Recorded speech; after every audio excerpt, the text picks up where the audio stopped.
As said in the main video, the James-Stein estimator takes this form with this shrinkage factor.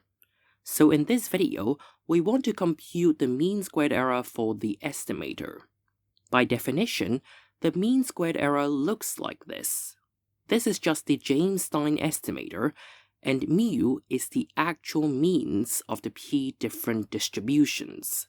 And now we start the computation process, which actually isn't as difficult as I imagined it to be. First, we simply rearrange everything inside the norm. Now, we separate the expression into two parts. First part we call vector A, and the other vector B. Then we expand everything again.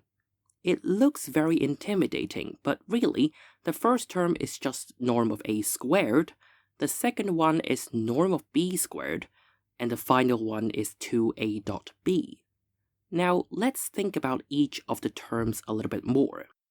The first term is just P. In fact, it is just the mean squared error of the ordinary estimate. For the second term, we need to do slight manipulation to get P minus 2 whole squared times the expected value of 1 over norm of x squared. The final term needs really slight manipulation to get a sum of expectation. This is simply due to the linearity of expectation. So from now on, this is the quantity that we would like to compute. Turns out, we only need to focus on this term.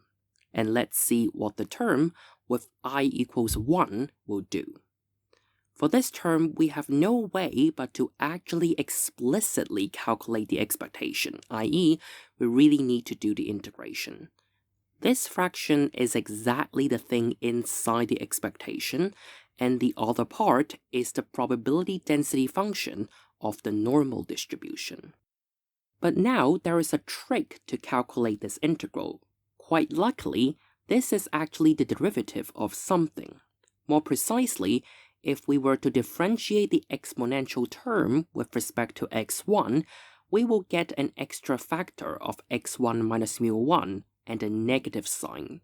And so, we can use integration by parts to deal with the innermost integral.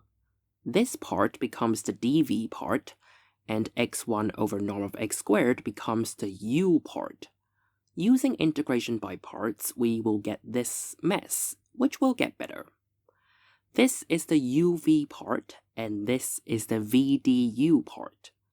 Now in this first term, as x1 goes to either infinity, the thing inside will tend to 0, so we can completely ignore this part. For the other term, we need to differentiate x1 over norm of x squared, and to do that, we just use the quotient rule.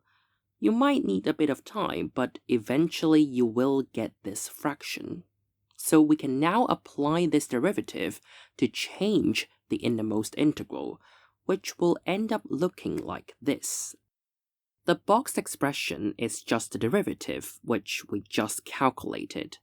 But the remaining part is again the probability density of the normal distribution, which means that this is just another expectation. The thing inside expectation is precisely the newly calculated derivative. Now previously we calculated this to be the mean squared error, and what we just did was that when I equals 1, then this part can be rewritten as the expectation of something else.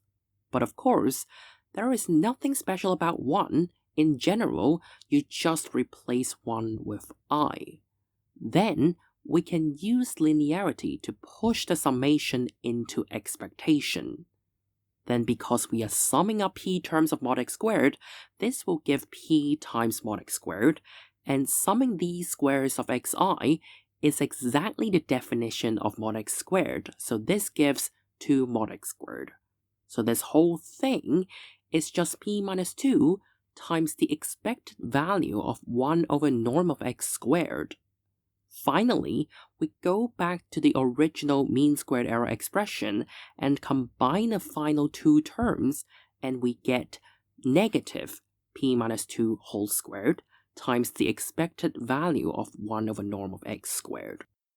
Given that p is just the mean squared error of the ordinary estimate, and for the James-Stein estimator, we have an extra negative thing, the James-Stein estimator dominates the ordinary estimate. However, there is a bit of a caveat because of this expectation. This will highlight the difference between low and high dimensions to make this all work. Let's examine this in just one dimension to start off simple. Written explicitly in terms of the integrals, you might notice there might be a problem with the integrand when x is close to 0. You can show that in this case, the integral could not converge due to the singularity at 0. What about in 2 dimensions? This part is simply 1 over norm of x squared, and again, this is the probability density of normal distribution.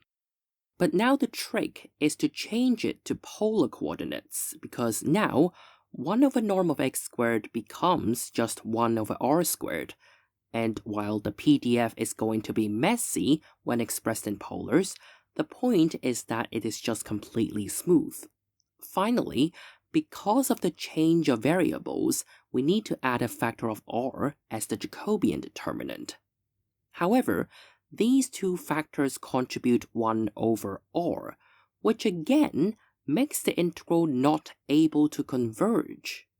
However, in 3 dimensions, if we use the spherical polar coordinates, then the singularity from 1 over r squared is completely cancelled by the Jacobian factor of r squared sine theta, and so there is nothing infinite to integrate, and this integral finally converges and actually makes sense.